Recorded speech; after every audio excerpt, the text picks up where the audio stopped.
All right, Rabbi, say good morning. Let us begin. So I wanted to get back a little bit to Tzidkas Hatzaddik, to get back to Reb Tzaddik. And though we have a very long daf ahead of us today, we'll just spend literally just a few moments. And we're going to skip a little bit to Os Tzaddik Hey, which is what it's the WhatsApp it's the PDF that I put out on the WhatsApp chat. So just, again, I'm keeping track because we're going to go back. We had left off at Pei Vav. We're now just going to skip for a moment to Tzaddik Hey, And in Tzaddik Hey, the Rebbe addresses an incredibly sensitive topic. But you're going to see, it's a topic that is, we'll see, incredibly sensitive, but really, he opens up a dramatic new vista of understanding. So let's take a look in Tzaddik Hey. Let's follow along in the Be'urei Chasidus. So if you're following along in the Sefer, it's page Reish Chav Zayin in the Sefer, the left-hand column, and in the Be'urei Chasidus, it's the bottom left.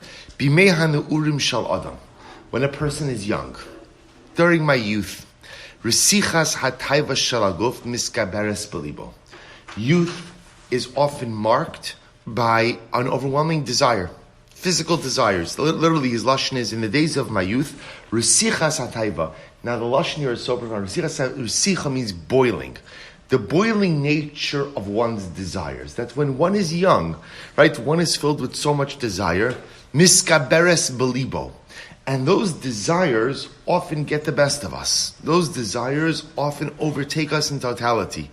Va'az, imlo miskaber al yitzro. But of course, the danger is that if I don't find a way to overcome my desires, humarbe chatoim bepegam habris, mitzad hisgabrus zu shal hayitzer hara shal taiva rachmanu litzlan. And if I don't find a way to overcome those desires, so says the Rebbe, what happens? Marbe chatoim, a person sins a lot. A person sins a lot. Now, what is he referring to when he talks about, again, overwhelming desires, sins a lot? He calls it what's called pegam habris. Pegam habris in Chasidus represents the wasting of seed. The wasting of seed. Hashchasas zera levatola. The wasting of seed. And the Rebbe says over here something amazing. He speaks out, what he's highlighting over here, I will say, is that youth is often marked by an incredible desire for sexuality, for immorality. And if I don't find a way to keep those things in check, I can really get myself into a lot of trouble in my youth. I can get myself into a lot of trouble when I'm older as well. But the truth is, as we get older, some of those fires die down a little bit. But when we're younger, with full vigor, full vitality, so the Rebbe says, there's a propensity for riboy chatoim. Literally, again, many sins. And pigam habris, I will say, if you think about it, by the way, that lashon is so profound. Pigam habris literally means to damage the bris. To damage the bris. The bris over here is actually not like a metaphorical reference to a covenant. It literally means the bris milah. I could take something that is so holy. I could take a part of my body that is sanctified, right? If you think about it again, from 8 days old, that part of the body is sanctified in a relationship to HaKadosh Baruch Hu, and I could turn it into something so base, and I could turn it into something so unholy, and I could turn it into something that is just, again, for satisfaction of desires. But the Rebbe points out, well, saying this is very validating, the Rebbe points out, but this is part of growing up. It's part of growing up. It's part of youth. It's part of the struggle of life, which everyone encounters. He goes on, he says, so again,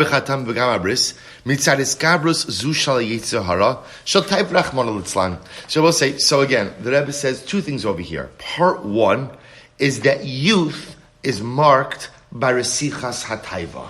Youth is marked by boiling passions, right? That's the first thing.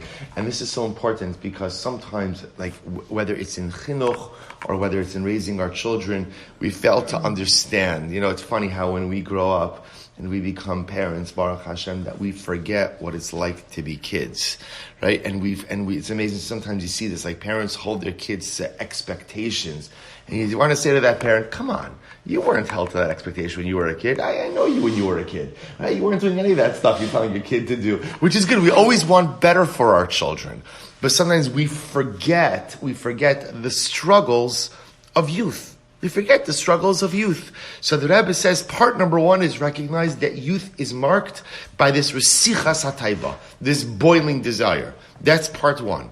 Part two, this desire often manifests itself in the wasting of seed, which the Rebbe calls Pegam HaBris. This is Pegam HaBris, a damaging of the bris. And the Rebbe says, he goes on, V'chatam elu, hem hamichunim b'toar chatos neurim. And this particular type of sin, this particular type of chait, of wasting of seed, the Rebbe is labeled as chatos neurim, youthful transgressions. Youthful transgressions. For this type of behavior is most often associated with youth. The Rebbe, in the footnote, he says over here in Tzadik Beis, Re'ei b'shlo. All right, we actually don't have to get into this. Ukolashna kasuv chatos neurei upishai al tiskar. So we'll say it's interesting because David HaMelech writes over here about the sins of my youth. So what does he mean, the sins of my youth versus the sins of my old age? So the Rebbe understands over here that the sins of my youth represent those sins that are a result of what he calls chatos neurim, right? Resichas hataiva, the boiling, the intensity of my desires and passions, which could often lead to ashchasas zera levatala, the wasting of seed, that the Rebbe calls pegam habris. Uklashna v'cheitzeh shal pegam habris hanigra machmas taivas hanurim. And this chait of what the Rebbe calls pegam habris, which is a result of our youthful desires. Haya, turn the page. B'miyuchad b'dar hamabel. So Rebbe does something amazing, and I will say I want to point out. It's so part of the beauty of Chassidus in general is the ability to engage and to discuss and to embrace all of the realities and dimensions of the human condition. This is not exactly like the most comfortable topic to talk about, right? But Lamaisa, how can I talk about this?